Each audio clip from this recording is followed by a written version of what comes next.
Friends, ગરમીની સિઝનમાં તમને જો શાક રોટલી બનાવવાનું મન ન થતું હોય અને કંઈક હલકું ફૂલકું ખાવાનું મન થતું હોય તો આજે હું આપના માટે એવો નાસ્તો લઈને આવી છું જે 10 મિનિટમાં બનીને તો તૈયાર થઈ જશે.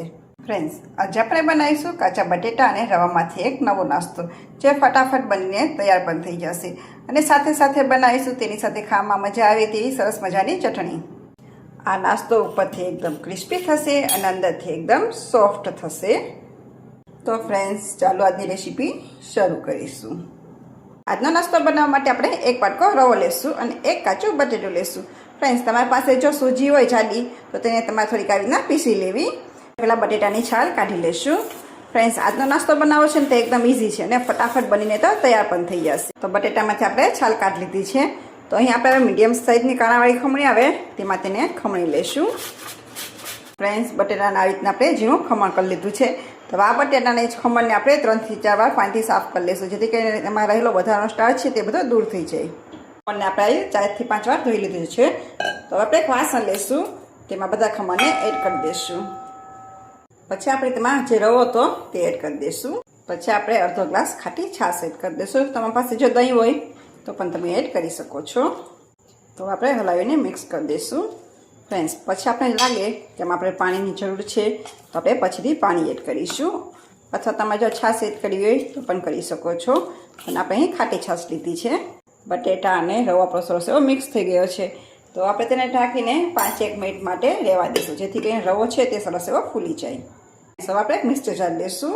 હવે આપણે એક નાની સાઇઝની ડુંગળી લેશું. ફ્રેન્ડ્સ, હવે આપણે રવો જ્યાં સુધી રેસ્ટ ઉપર છે ત્યાં સુધી સરસ મજાની એક ચટણી તૈયાર કરી લેશું.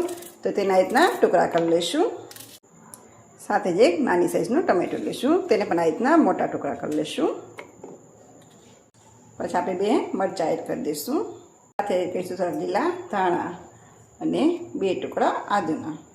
અને સાથે જ આપણે એડ કરીશું કેરી. ફ્રેન્ડ્સ, અત્યારે કેરીની સિઝન ચાલી રહી છે તો આપણે લીંબુને બદલે કેરીનો ઉપયોગ કરીશું.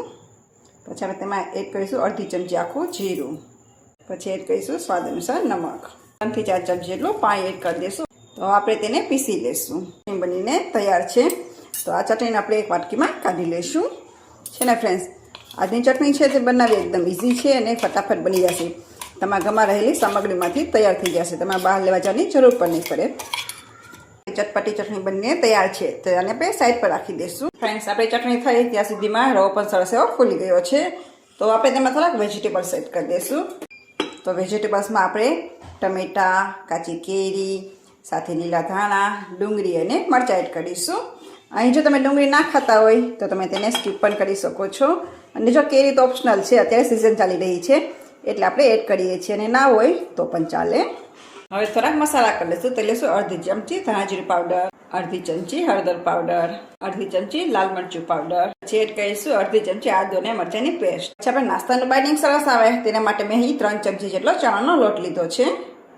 પછી આપણે સ્વાદ અનુસાર નમક એડ કરીશું. નમક તમે તમારા સ્વાદ અનુસાર વધુ ઓછું કરી શકો છો. તો આપણે હલાવીને બધું મિક્સ કરી દઈશું. ફ્રેન્ડ્સ, પછી આપણે જોશે એ પ્રમાણે પાણી એડ કરીશું કેમ કે આપણે ખાટી છાશ લીધી છે. જો વધુ આપણે એડ કરીશું તો આપણો નાસ્તો થોડો ખાટો થઈ જશે એટલે હું પાણી એડ કરું છું. તમારી પાસે જો મોડી છાશ હોય તો તમારે છાશ એડ કરવી. બસ એવું મિક્સ થઈ ગયું છે. તો હજી આપણે તેમાં થોડુંક પાણી એડ કરી દઈશું કેમ કે આપણે અહીં થોડુંક બેટર જેવું બનાવીશું.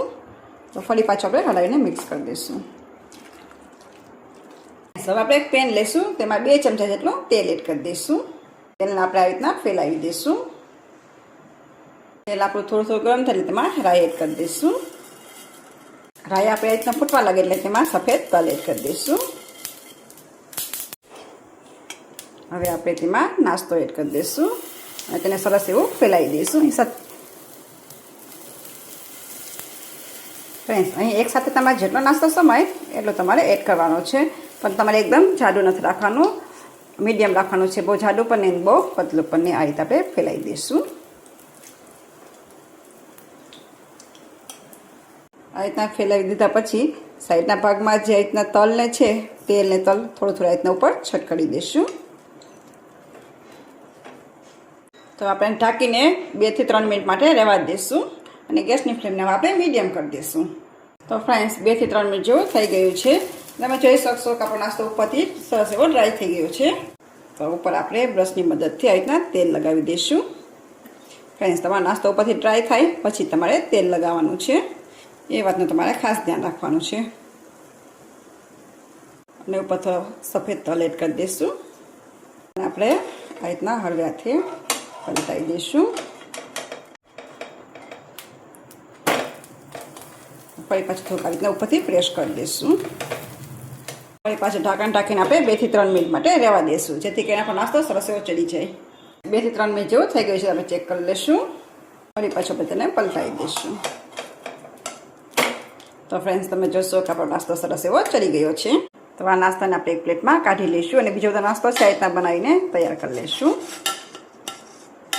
ફ્રેન્ડ્સ, તમે જોઈ શકશો છે ને એકદમ મસ્ત. ફ્રેન્ડ, આ નાસ્તાનું તમને આમ ખાવું હોય તો પણ ખાઈ શકશો. આપણે આમાં ટુકડા કરી લઈશું. તો આપણે અહીંયા 4 ટુકડા કરીશું. જે રીતના પીઝાના ટુકડા હોય એ રીતે આપણે તેને કટ કરી લઈશું, જેથી કરીને ખાવામાં સહેલાઈતા રહે અને બાળકોને પણ ખાવામાં મજા આવે. આપણે કટ કરી લઈશું. તો આપણા ટુકડા કરી લઈશું. તો ફ્રેન્ડ્સ, તમે જોઈ શકશો કે આપણો નાસ્તો એકદમ સોફ્ટ અને ઉપરથી એકદમ ક્રિસ્પી બન્યો છે. તમે જોઈ શકશો એકદમ સોફ્ટ છે અને દેખાવામાં પણ એટલો સરસ છે અને ખાવામાં પણ એટલો મસ્ત બનશે. તો ફ્રેન્ડ્સ, આપણો નાસ્તો બનીને તૈયાર છે. તો હવે તમને જો ક્યારેક હલકી ફુલકી ભૂખ લાગી હોય તો તમે આ નાસ્તો બનાવીને ખાઈ શકશો અને તમારા ઘરનાને તો જરૂરથી ભાવશે. અને આપણો આ નાસ્તો હેલ્ધી પણ છે. તો ફ્રેન્ડ્સ, બહારનો નાસ્તો ખાવા કરતાં તમે એકવાર તમારા બાળકોને આ બનાવીને જરૂરથી ટ્રાય કરજો, ખૂબ જ સરસ બનશે. અને સાથે આપણે જે ચટણી બનાવી હતી તે પણ બનાવજો, તે પણ એકદમ મસ્ત થશે. તમને આજની મારી રેસીપી કેવી લાગી તે મને કોમેન્ટ બોક્સમાં જરૂરથી જણાવજો. અને આપને જો મારી રેસીપી પસંદ આવી હોય તો એક લાઇક કરજો, શેર કરજો અને હેતસ કિચનને સબસ્ક્રાઈબ કરવાનું ના ભૂલતા. તો ફરી પાછા મળીશું નવા સ્વાદ સાથે, નવા વિડીયા સાથે. ત્યાં સુધી આવજો.